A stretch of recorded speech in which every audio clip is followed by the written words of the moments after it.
This video is sponsored by Shushankar Ayurvedic Clinic.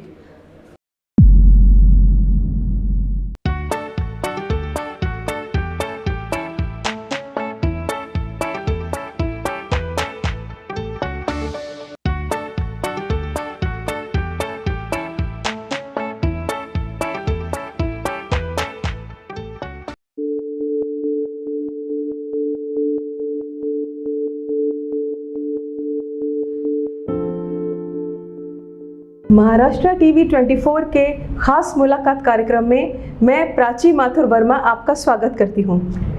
हमारा आज चर्चा का विषय है हेयर लॉस या बालों का झड़ना, जो कि मुझे लगता नहीं कि हम में से कोई भी इस चीज़ से बचा होगा। और इस विषय पर चर्चा करने के लिए आज हमने आमंत्रित किया है डॉक्टर अतुल तेलरांदे, जो MD इन आयुर्वेदिक हैं।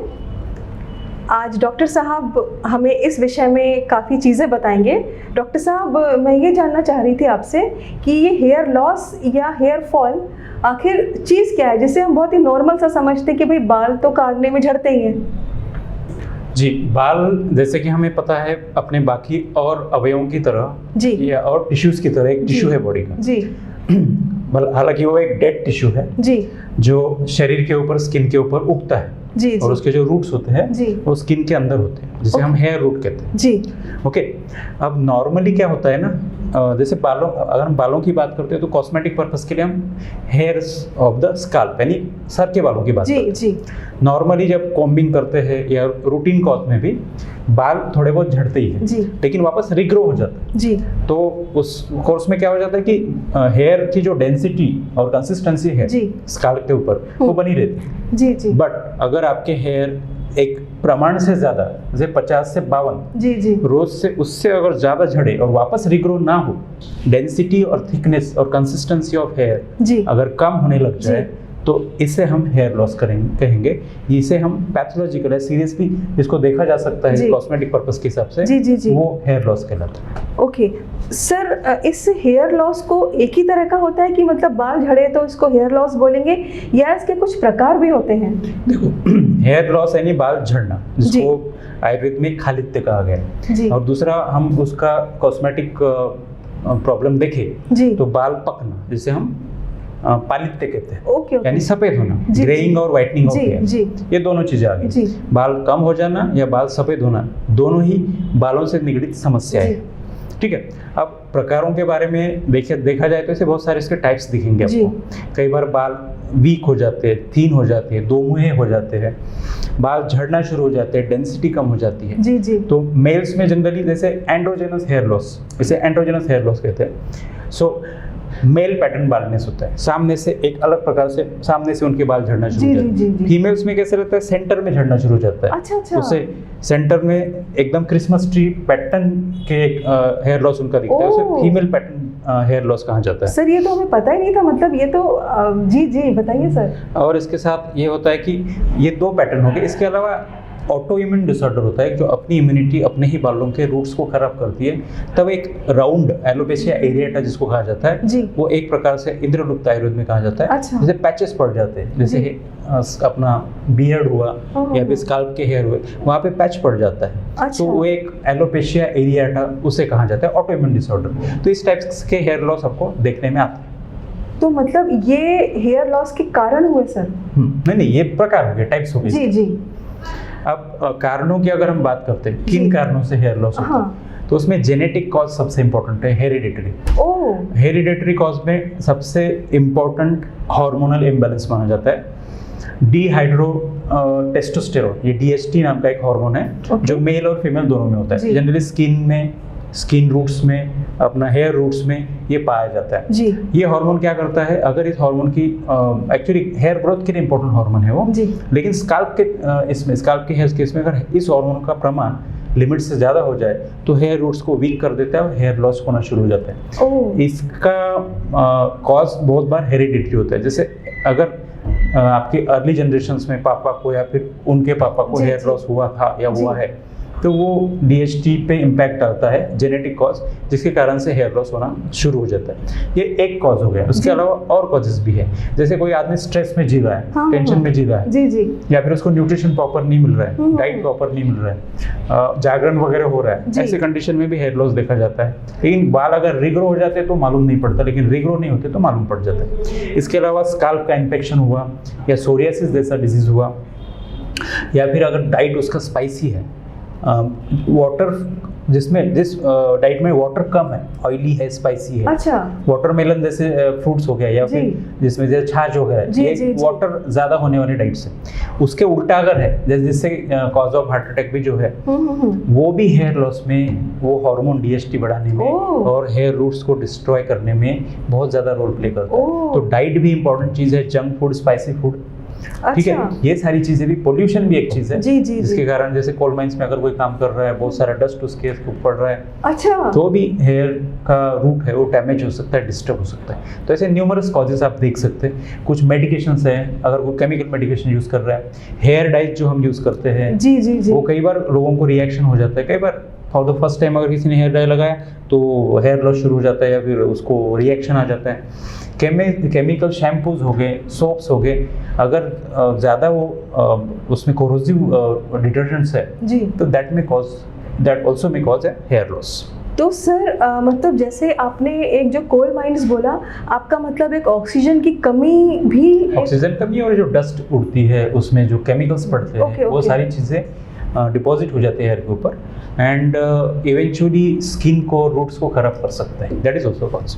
सर इम्यूनिटी की जो आजकल इस समय बहुत चर्चा चल रही है, इम्यूनिटी वाली, तो मैं इम्यूनिटी को इससे हम कहीं रिलेट कर सकते हैं? मतलब देखिए, इम्यूनिटी आयुर्वेद के हिसाब से धातु बल कहते हैं। धातु यानी अपनी बॉडी जिससे बनी है वो सारे एलिमेंट्स। हेयर भी बोन का एलिमेंट माना जाता है आयुर्वेद के हिसाब से। तो अगर आपके बोन स्ट्रांग है, यानी अगर आपका इंटरनल धातु स्ट्रांग है, तो हेयर भी स्ट्रांग ही बनेंगे और हेयर जल्दी लूज नहीं होगी। ऐसा क्लियर कट आयुर्वेद में मेंशन किया हुआ है। तो इम्यूनिटी यानी अगर आपकी बॉडी की कंसिस्टेंसी अच्छी है, इम्यूनिटी अच्छी है, मतलब न्यूट्रिशन सप्लाई अच्छा है इन ऑल कंडीशंस, तब आपके हेयर लॉस होने के चांसेस थोड़े कम हो जाते हैं। तो इम्यूनिटी जिसकी अच्छी है उसका हेयर लॉस कम होता है अकॉर्डिंग टू आयुर्वेदा, धातु बल के कॉन्टेक्स्ट में। बाकी अगर इम्यूनिटी उसकी अच्छी है और उसका धातु बल अच्छा नहीं है तो हेयर लॉस हो सकता है। ओके तो सर जैसे कुछ कंडीशंस ऐसी होती हैं कि इंसान मतलब उनको अब मान लीजिए हेयर लॉस शुरू हो गया है, मान लीजिए, और या माइंड्स में या जिस भी कंडीशन में है आदमी, अब वर्क तो कर ही रहे हैं, तो इस चीज को किस तरह से कंट्रोल किया जा सकता है? जी, medicines are there, Ayurvedic medicines, detoxifying medicine बहुत सारी होती है आयुर्वेद। अगर वो ऐसे पोल्यूटेड एटमॉस्फेयर में काम करता है जी, तो उसको त्रिफला पाउडर आती है, त्रिफला पाउडर, या फिर आंवला आती है, आंवला पाउडर, अच्छा, इन सब चीज़ों को पेस्ट करके बालों को या फिर उस स्किन को जहाँ पे उसका कांटेक्ट आ रहा है पोल्यूटेंट से, जी, उसको साफ कर लेना चाहिए, डिटॉक्सिफाई हो जाएगा। वैसे कुछ मेडिकेशंस वो ले सकता है, भृंगराज हो गया, भृंगराज यानी माँ का, आंवला हो गया, अच्छा, उसके अलावा त्रिफला हो गया, ये सारी डिटॉक्सिफाइंग मेडिसिन है जो ओरली वो ले सकते हैं। इसके अलावा आयुर्वेदिक मेडिसिन जैसे आंवला जूस आता है, आंवला रस आता है, वो बहुत बेस्ट मानी जाती है। जटामांसी, भृंगराज, ठीक है। रेडीमेड प्रिपरेशंस आते हैं ऑयल के, शैम्पूज आते हैं, जैसे डैनो हेयर ऑयल और डैनो शैम्पू हो गया, बाली हेयर ऑयल, बाली शैम्पू हो गया। These are Ayurvedic cosmetic shampoos जो कि डिटॉक्सिफाई करते हैं स्किन की स्काल्प को, स्काल्प की स्किन को, और हेयर को भी लूज होने से बचाते हैं। तो ये उसमें से एक पार्ट है, प्रिवेंटिव तौर पे भी और क्यूरेटिव तौर पे भी आप यूज़ कर सकते हैं।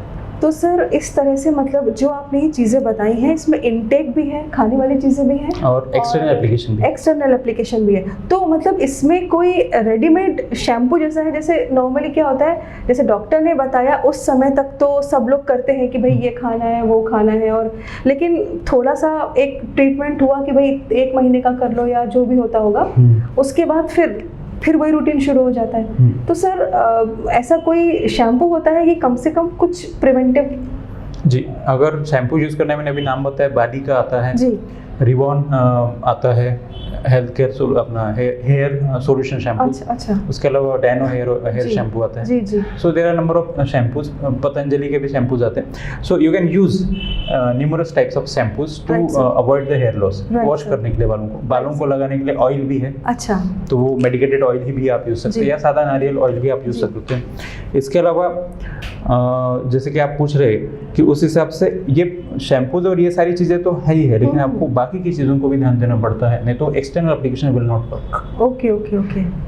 तो सर मतलब सर जैसे अगर कोई आपके पास आए कि हेयर लॉस या ऐसी प्रॉब्लम लेकर, तो उसमें आप उनको बालों की कुछ मसाज वगैरह या जैसे आप हेयर मसाज या हेड मसाज आप कर सकते हैं इन ऑयल से। अच्छा। हेयर मसाज के लिए हम नहीं बोल रहा, आपका बाल वैसे ही नाजुक हो चुके होते हैं। अच्छा। उनके रूट्स लूज हो चुके थे जी। तो उसके लिए आपको हेड मसाज जो भी करनी है हल्के हाथ से करनी है, हल्के हाथ से ऑयली लगाना है। अच्छा। रूट्स को मजबूत बनाइए। अगर उसमें मसाज करने जाओगे तो बाल झड़ जाएंगे। अच्छा। तो it is not indicated too much जब तक रूट्स आपके स्ट्रॉन्ग नहीं है। रूट स्ट्रॉन्ग है, नॉर्मल कोर्स में आप हेड मसाज कर सकते हैं, जो ब्यूटी पार्लर्स में भी करते हैं, पंचकर्म में भी करते हैं। जी। So that can be done. Sir ये जो आपने मसाज या जो भी ट्रीटमेंट्स बताए हैं, ये ट्रीटमेंट्स मेल्स फीमेल्स में डिफरेंट होती है या करीब?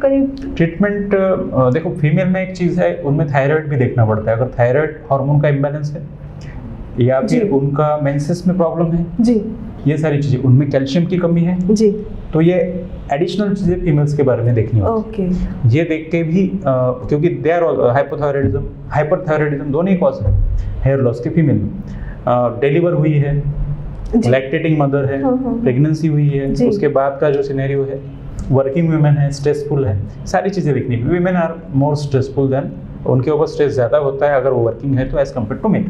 तो वो भी फैक्टर्स देख के आपको ऐसा असेसमेंट करके ट्रीटमेंट करना पड़ता है। सर ये प्रॉब्लम बच्चों में भी होती है क्या सर? या बहुत अभी तो एक बहुत कॉमन चीज़ हो गई है कि अर्ली एज में भी बच्चों के बाल पकना झड़ना शुरू हो गए। जी हाँ। इसलिए आंवला, आपको आंवला रसायन, आंवला जूस या आंवले से रिलेटेड जो भी मेडिकेशंस है, अच्छा, वो आपको, या आंवला का फल ही खिलाओ, ये बच्चों को खिलाते रहना चाहिए।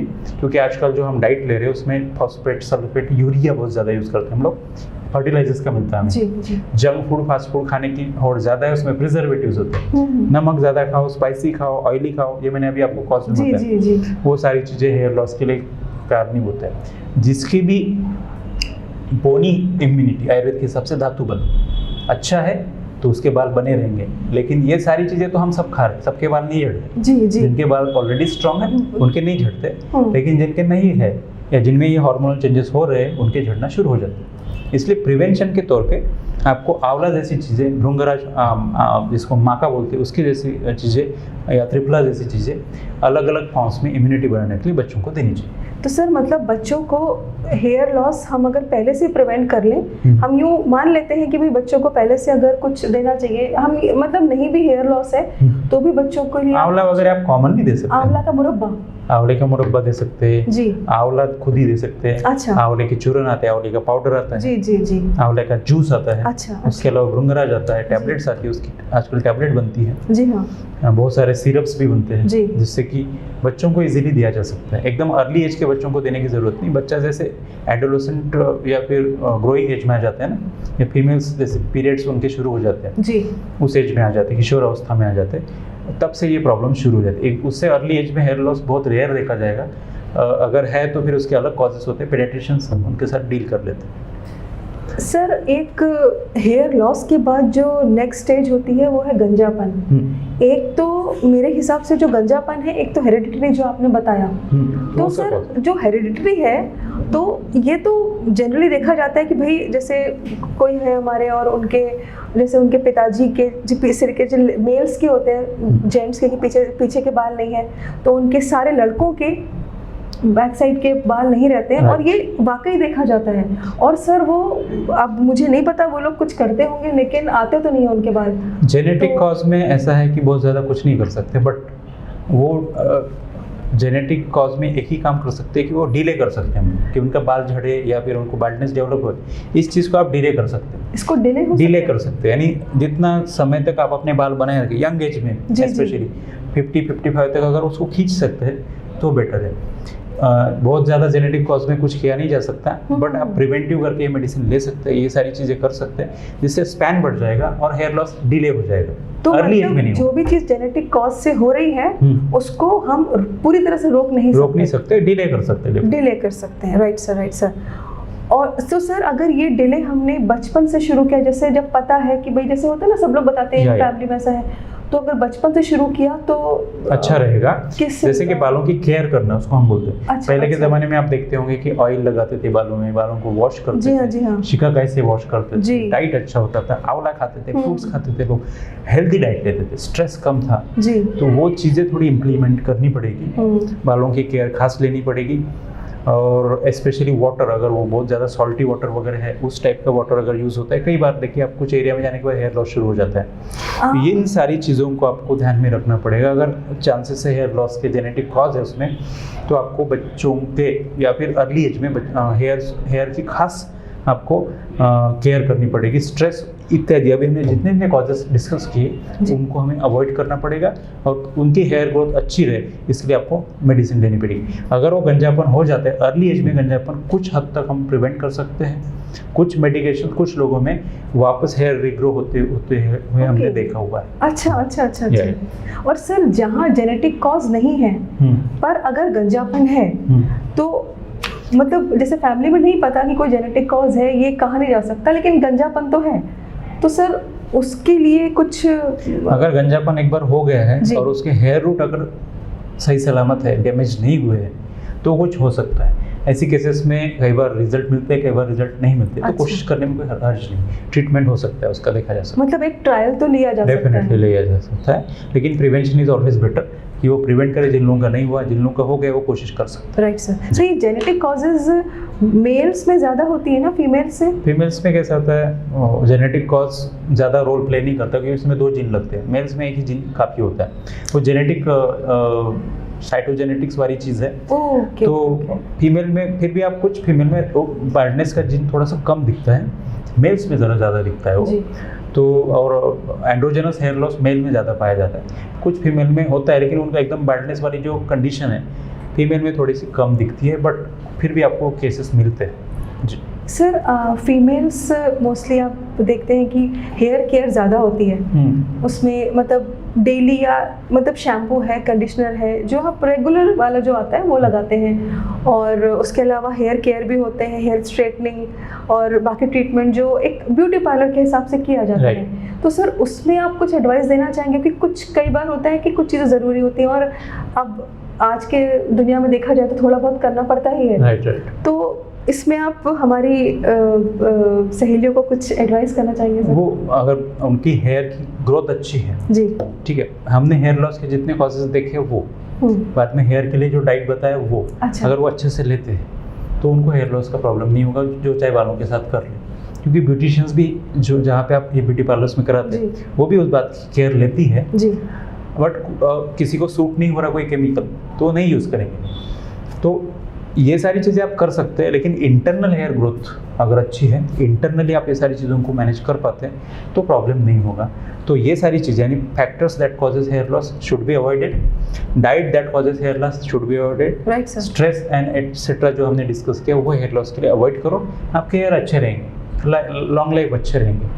और ये सारी चीज़ें करेंगे तो ब्यूटिशियन फिर आप कोई भी ब्यूटी ट्रिक अपना ले, कोई प्रॉब्लम नहीं होगा। सर एक कोई खास टिप होगी आपके पास जो मतलब मैं अगेन ब्यूटी पर ही आ रही हूँ कि मतलब जो नहीं करना चाहिए, जो मतलब करते हैं लेकिन फिर भी नहीं करना चाहिए, अगर आपके दिमाग में ऐसा कुछ हो अच्छा जो स्पेशली नहीं करना चाहिए ब्यूटी पार्लर्स में या वैसे भी मतलब जो भी ट्रिक आप यूज करते हैं, अगर वो बालों को आपके सूट नहीं होती है तो हेयर लॉस या फिर हेयर का कुछ ना कुछ प्रॉब्लम शुरू हो जाता है। अच्छा तो आपके खुद ही समझ में आ जाएगा कि ये चीज सूट नहीं हो रही, डाइज हो गया, जी हाँ, केमिकल्स हो गया, केमिकल शैम्पूज हो गया, जी हाँ। स्ट्रेटनिंग में भी ठीक है, स्ट्रेटनिंग में करते क्या है, सीधा ही करते हैं ना, सीधा ही करते हैं, रूट्स को डैमेज हो ऐसी कोई चीज ना करे, ठीक है। ब्यूटिशियन उसका ध्यान रखती है। अच्छा, अगर नहीं हो रहा है, नहीं रख रहे तो खास उसकी तरफ ध्यान देने की जरूरत है, सो दैट रूट डैमेज ना हो गया तो कोई प्रॉब्लम नहीं होगा। सर आपने हमें ये जो हेयर लॉस है, वाकई ये इतनी बड़ी समस्या है जो सभी के पास है और सब ये नहीं लगता कि कोई बीमारी है, लेकिन हाँ ये समस्या तो है और बहुत बार परेशानी भी होती है इससे। तो आपने हमको इतनी ज़्यादा इस बारे में जानकारी दी सर, मैं आपका बहुत बहुत धन्यवाद करती हूँ। Thank you very much sir.